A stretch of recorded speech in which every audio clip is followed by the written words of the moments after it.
Bismillahirrahmanirrahim. Assalamualaikum warahmatullahi wabarakatuh. Bismillahirrahmanirrahim. Innal hamdalillahi jami'a. Wassalatu wassalamu ala sayyidina Muhammadin asyrafil khalqi jam'a. Wa ala alihi wa ashabihi alladhina nalu as-sa'adatal haqiqiyata fid dunya wal uqbah. Allahumma salli ala sayyidina Muhammad abdika wa nabiyyika wa rasulika nabiyil ummi wa ala alihi wa sahbihi wa sallim taslima biqadri azamati dhatika fi kulli waqtin wa hin, amma ba'du. Para sesepuh penesepuh, bapak-bapak, hadirin hadirat ingkang kula hormati, alhamdulillah dalu menika kula lan panjenengan saged sami-sami ngempal pinarak wonten ing majelis pengaosan menika. Saperlu berusaha ningkataken keimanan, keislaman kula lan panjenengan sedaya. Insyaallah mangke badhe kita waos sesarengan, kita kaji sesarengan kitab Al-Hikam dening Syekh Ibnu Athaillah As-Sakandari. Ananging kangge pertemuan ingkang pertama menika langkung rumiyin badhe kula aturaken setunggalipun pengantar. Sekeranten kitab Al-Hikam menika ingin dipun wastani rekaman laku, rekaman rasa dening ingkang nyusun nggih menika Syekh Ibnu Athaillah. Mila sampun sakpasipun menawi saderengipun perlu wonten setunggalipun pengantar supados mangke menawi sampun dumugi lumebet wonten ing pembahasan kitab Al-Hikam mangke insyaallah boten kedadosan tumpang suh pemahaman kula panjenengan sedaya. Pertama ingkang badhe kula aturaken nggih menika ngingingi soal tasawuf secara umum. Nggih menika tasawuf ingkang dipun lampahaken dening para ulama salaf. Menika akhir-akhir kathah ingkang mempertanyakan sakjane tasawuf iku sumbere kok sangka Islam apa ora. Kadang-kadang wonten ingkang mencurigai praktek-praktek tasawuf menika niru dhateng agami-agami sanes. Wonten ingkang nuduh praktek tasawuf menika sampun melenceng saking ajaranipun Rasulullah sallallahu alaihi wasallam. Menika sedaya lumrah. Jalaran barang niku lek edi, barang niku lek apik, niku mesti akeh sing imitasi. Jadi dengan kru enten merek napa ngoten nggih. Sing terkenal ngoten gudang garam kok. Lho ngoten niku ditiru.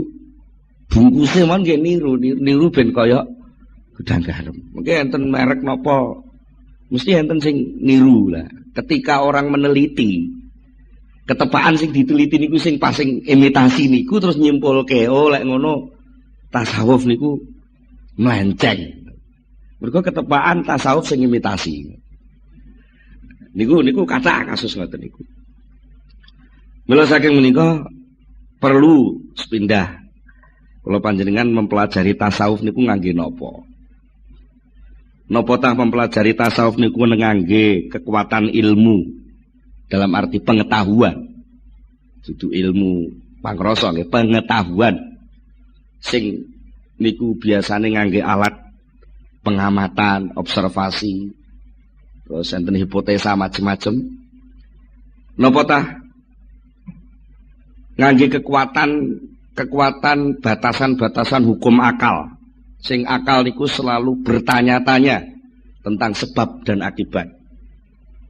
Sing akal niku selalu ingin meneliti dan lalu menyimpulkan.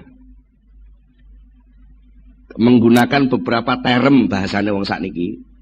Napa enten ungkapan-ungkapan, kesimpulan-kesimpulan digabung kesimpulan-kesimpulan akhirnya digabung-gabung jadi kesimpulan akhir napa model ngoten. Contohnya upamane saben wong kuwi mangan.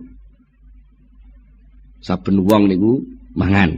Niku data awal. Data kedua, kewan-kewan liyane wong iku ya mangan.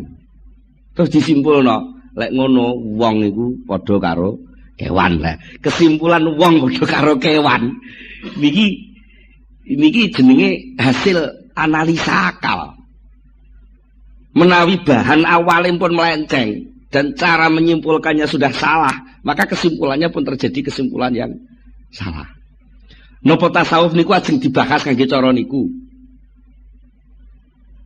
Enten malih kekuatan ketiga sing mungkin serodok pas. Kekuatan yang menungso niku sak liyane ngerti, sak liyane nyimpul ning nganggo akal, menungso niku gadah sing jenenge roh. Roh niku nggih roh nggih. Napa nggih? Istilahnya lek umume nggih akune dhewe-dhewe. Iku lek diarani roh niku dimaknani nyawa. Niku isih diakoni nyawaku. Berarti dudu aku. Nggih. Roh niku nggih roh jati diri kemanusiaan. Sing niku seringkali pikantuk semacam pencerahan. Moro-moro rasane ngerti. Contone panjenengan lek diteliti pemane akal niku takok, mulai kapan sampean ngerti eneke akune sampean? Sofi, jenengan angen-angen. Mulai kapan sampean kok kenal sing jenenge aku? Niku mboten iso jawab krana niku isyraq, pencerahan akunya sendiri, tahu tentang aku itu sendiri. Dan itu tidak pakai akal. Mergo lek pakai akal mesti lewat penelitian. Golek penelitian ngoten lagi iso nemokne oh iki aku lho ngoten. Mane sok-sok pelawak niku sok banyol niku mergo melenceng saka umume wong mikir malah muni aku ndi aku ngono. Lho ning ndi kupingku lho tunggale ngoten niku.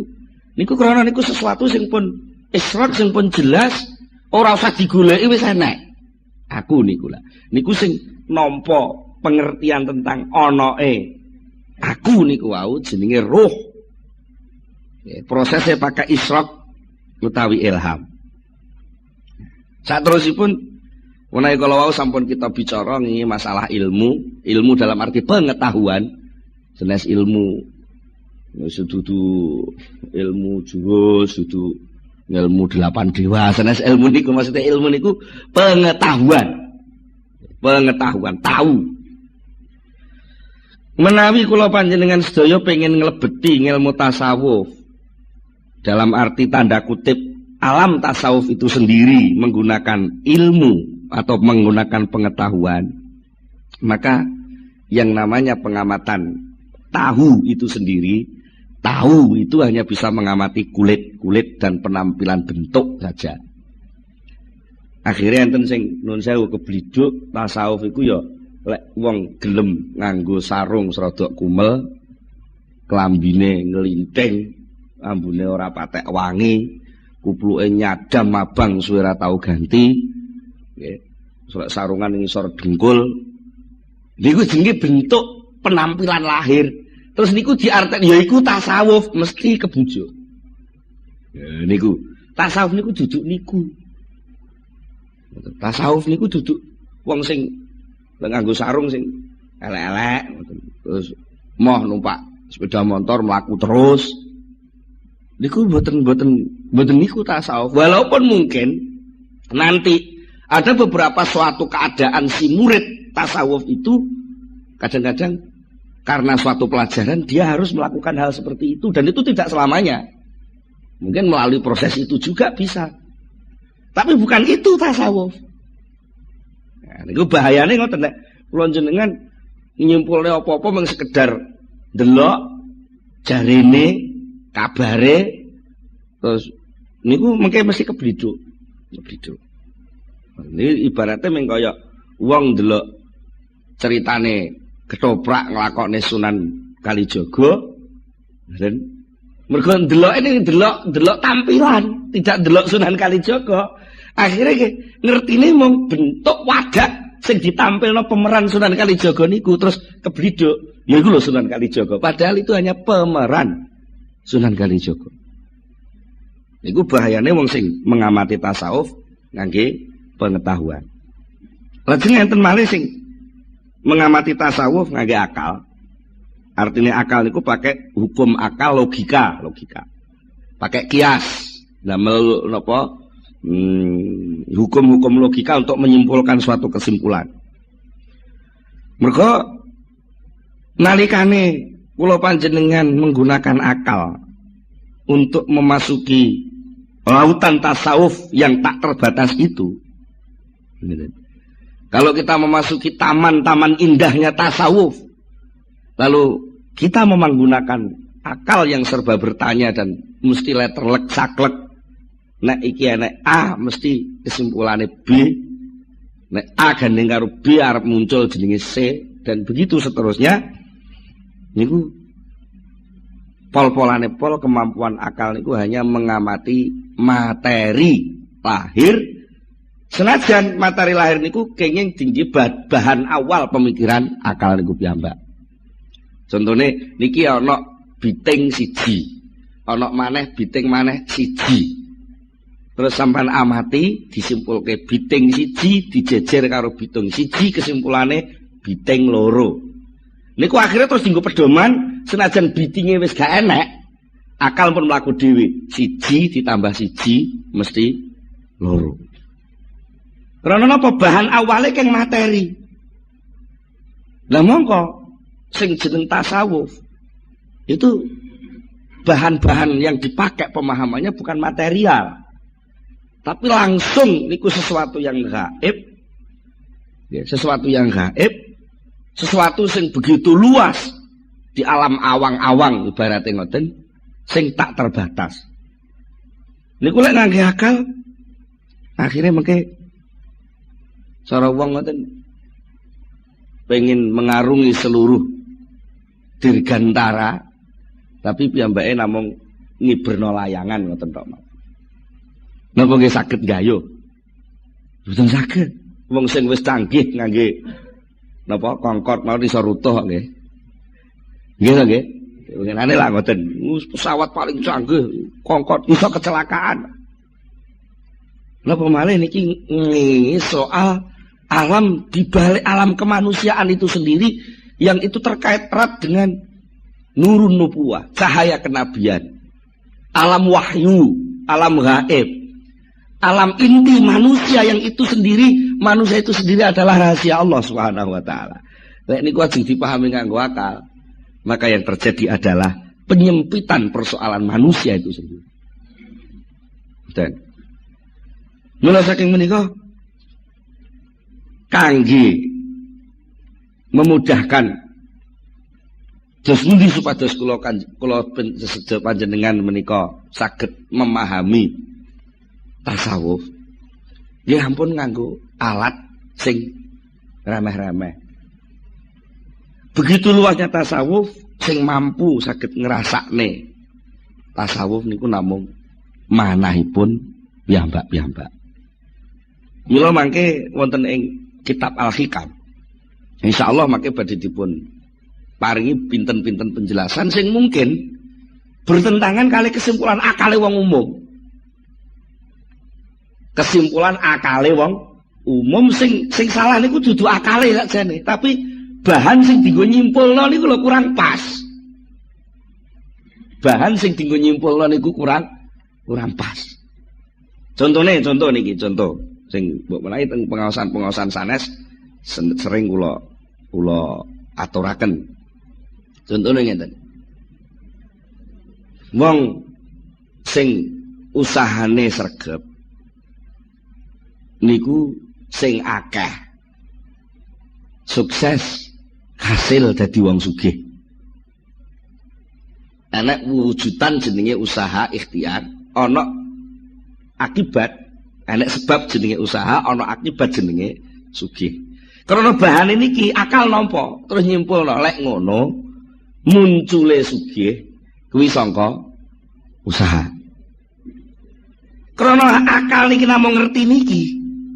Akhirnya sampai teng putih-putih niku akal niku terus berperan lan ngampanyekno suasana niki. Nek kowe gak gelem nyambut gawe gak iso sugih. Nggih ngoten nggih. Sampai lek duwe anak melarat diseneni lho kowe ora gelem nyambut gawe. Nah, niki pun mboten pas. Sing hubungannya kali soal tasawuf. Napa? Soalnya tasawuf itu berawal saking pemahaman iman. Sementara iman jelas rukunnya wonten 6 termasuk sing terakhir niku wabil qadri khairihi wa syarrihi minallah. Ketentuan seluruh kehidupan ini ditentukan oleh Allah Subhanahu wa taala. Sementara pekerjaan, usaha, ikhtiar, ngamal, ibadah itu adalah perintah. Lah niki sing kadang-kadang krana awale pun mukadimah pun keliru. Antarane nyambut gawe karo sukses niku dianggap saling berakibat. Niki rancu dadi. Lah terus pundi?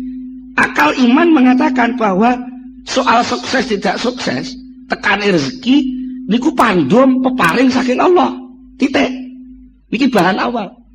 Bahan kedua, pekerjaan, amal, tumindak, ikhtiar, ibadah, tumindak ibadah niku perintah. Jadi munculnya benten-benten, munculnya pandum niku saking takdir, munculnya tumindak niku saking perintah. Niki dhewe-dhewe kabele, lek niki disambungno konslet. Nalika konslet, orang akan melingkar-lingkar. Akibatnya napa lek wong niku konslet dalam rancuan tatanan iman itu akhirnya hidupnya hanya melingkar-lingkar dari satu usaha ke usaha yang lain, dari satu usaha ke usaha yang lain, akhirnya pol-polane pol oleh-oleh namung batas takdir sing diparingi Allah.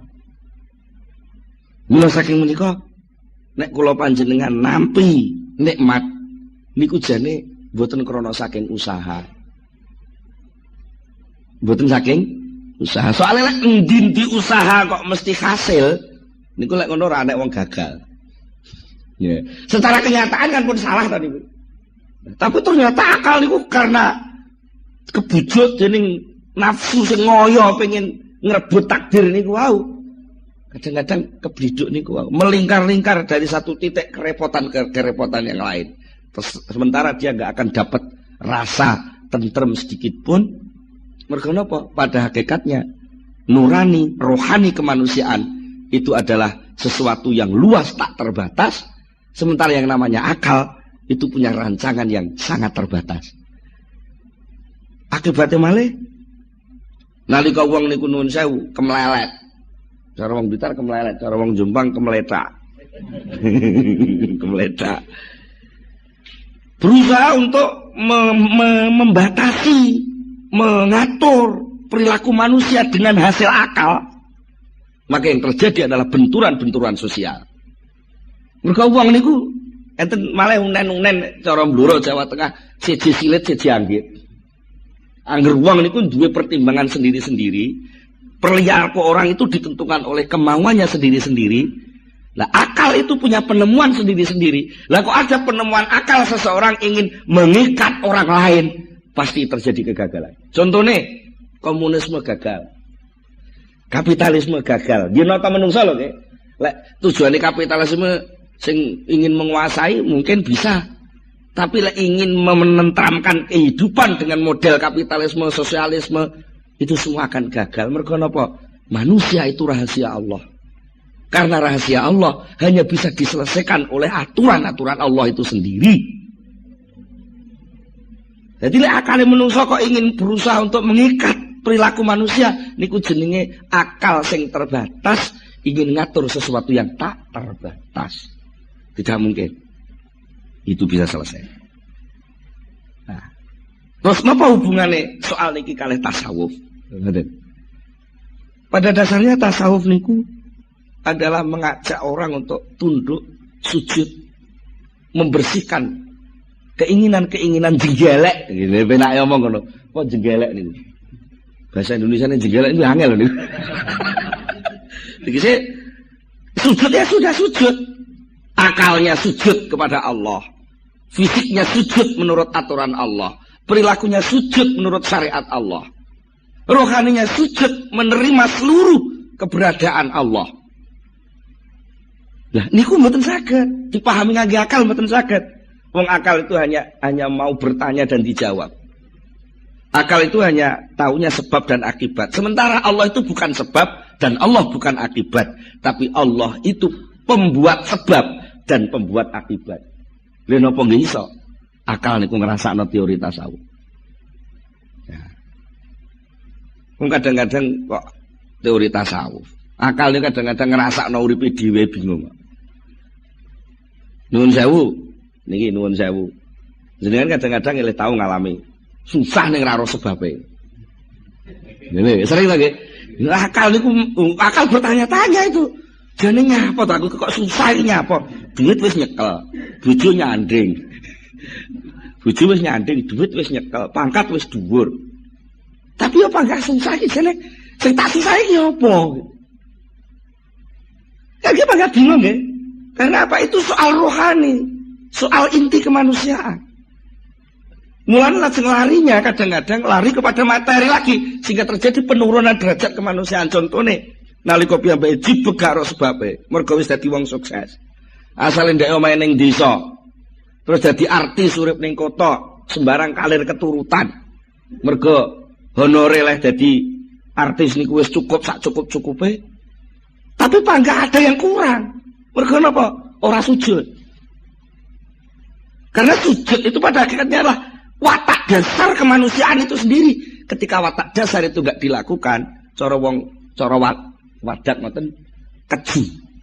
Ngertos keju nggih. Wong biasane obah-obah terus gak diubahne niku keju. Nah, saat keju niku lho butuh pelampiasan. Nah, pelampiasan niku kadang-kadang enten sing salah terus. Bangsa narkoba, bangsa ekstasi, bangsa mendem lan sak teruse niku. Niku krana tuntutan jero sing gak keturutan.